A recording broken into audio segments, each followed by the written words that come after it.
Hello, Saber Junkies. So I just finished this install and I wanted to show it real quick. This is a Jawa's Junkyard Visions LOP, LOP. It was an interesting install. So my customer sent me this with the chassis, optional chassis that came with it. I'm sure that some of you guys have seen this. I have not seen one installed yet, so I don't know. I've looked and was not able to find any, so this may be one of the first ones installed. I don't know. But it is completed, and so I'll just kind of show you. Let's see, a few things here first. I had to set this up on a one button, even though I have two buttons. I set it up on a one button because of the color wheel, getting into the color change. On just the way my two button setup is, you have to be able to compress both buttons, and this one you can't compress both of them at the same time because this is on a rocker. So it's just simply making it a one button, and I will show that here. First, I just want to kind of take a look at it here. It's a really cool looking hilt.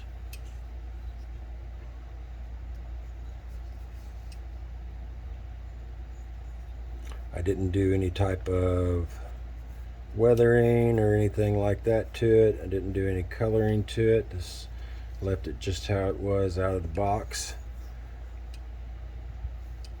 Got, if you can hear that, it's this right here. It's the switch that does that. I've thought about maybe shimming that with something, since this side's not being used for anything, but it's not that big a deal. So normally you would take out 1, 2, 3 screws. Right now I just have one screw in here, and so we'll go ahead and take that out so we can break this apart and look at it real quick. So it's a pretty simple chassis. It's actually made for a CFX, and I have a Proffieboard in there, but it also comes completely out, which is just a little added bonus there. You've got the pins up in there. This is the retention for that, which it's also glued in a little bit in there. But this here, nice spring action here, and simply lock it down like that right there, and there you go. So the speaker is a 28mm speaker, which it comes to right about there. So you actually have, if you wanted to make a different chassis, which usually I make the chassis, but since this came with one, I went ahead and used this one. And I think if I would have done this, I would have done this with one-piece chassis. I wouldn't have needed to have a two-piece, to have it removable. Plenty of room to have the board here. Everything could have been one piece, especially since this could actually come down a bit. It could come down into this area. It did not have a place for a kill switch, which is not that big of a deal anymore these days, it seems like.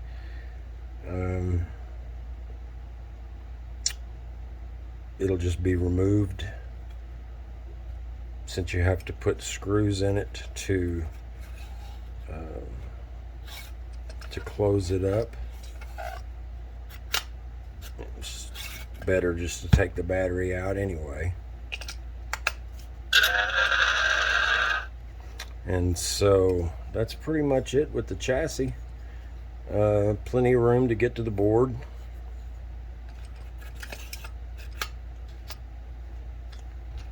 Pop that in there, and one screw holds it pretty good in place, so if you wanted to use just one, that would be fine. You know, it makes it easier to take it apart. I mean, it's sturdy. Oh. It's got good sound to it. Got a good resonance chamber down here.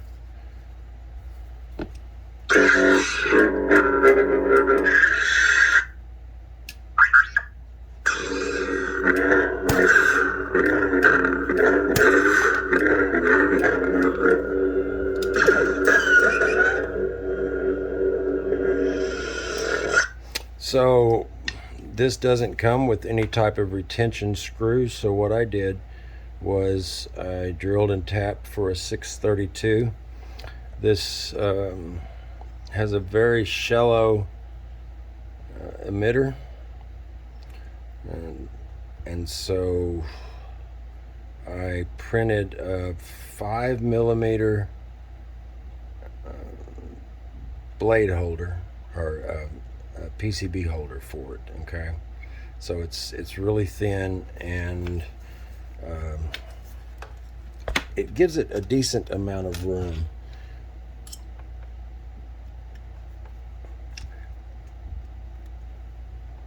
So my blade here, my test blade, is actually cut down just a hair, so this isn't as tight as it would be. So it actually would be tighter, which would be good, because I mean, it's still really good.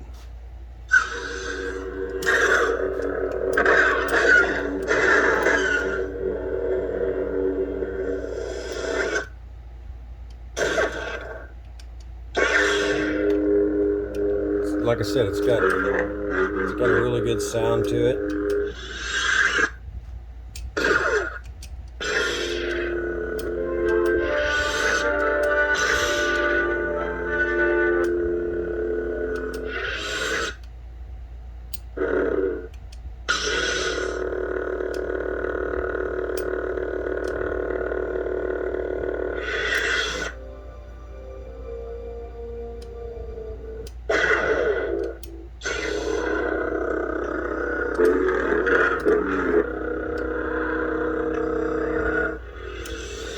These are all Syndicate custom fonts, Syndicate custom relic fonts, and I just removed sound names and, you know, talking or anything out of it, per the request of the customer.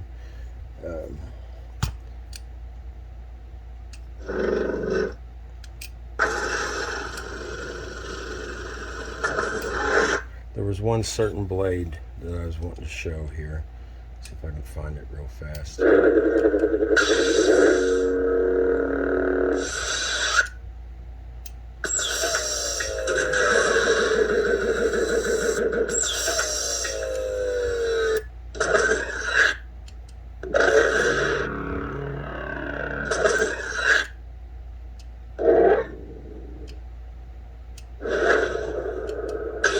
Yeah.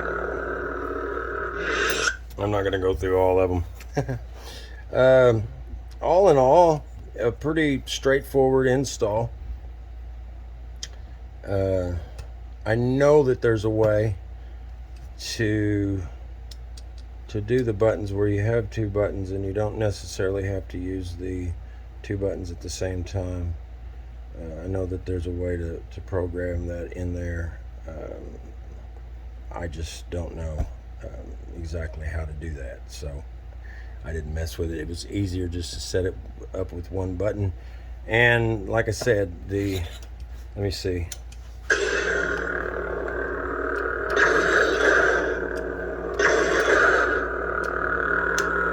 Where's twist? There we go. Hold it down and twist it.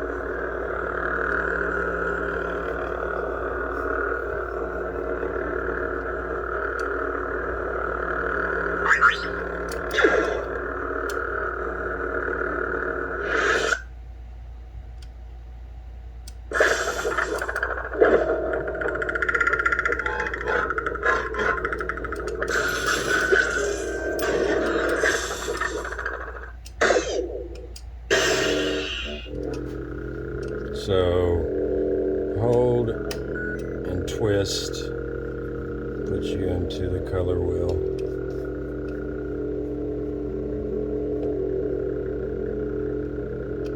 Hold down,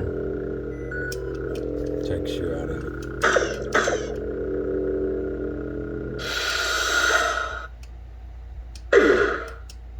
There you go. There's the rainbow.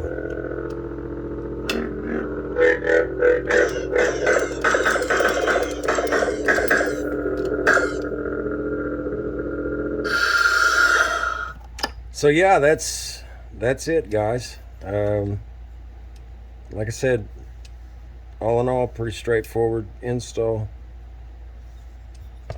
And the chassis that comes with it, I don't think,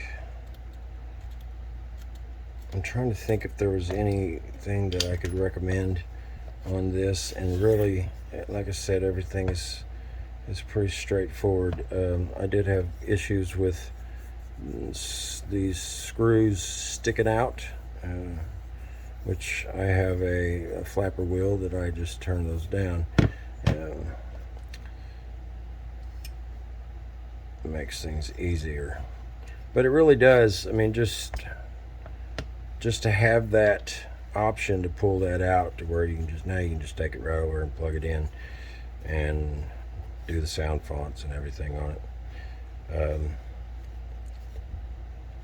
If anybody is going to do their own chassis, like I said, it wouldn't necessarily need to be removable. You can have it plenty of room. You got plenty of room for your battery and everything to run in series. Nothing stacked on top of the other. It's got plenty of room inside this hilt, so that's a really good thing. And I guess that's it. I'll see you guys on. Oh, I was going to say, I don't know if anybody else has heard about it, but Gary over the cantina is in the hospital, and just everybody, be thinking about Gary, and I hope he gets better, gets back to health. He's a good dude. Anyway, all right. You guys have a good one. I'll see you on the next one.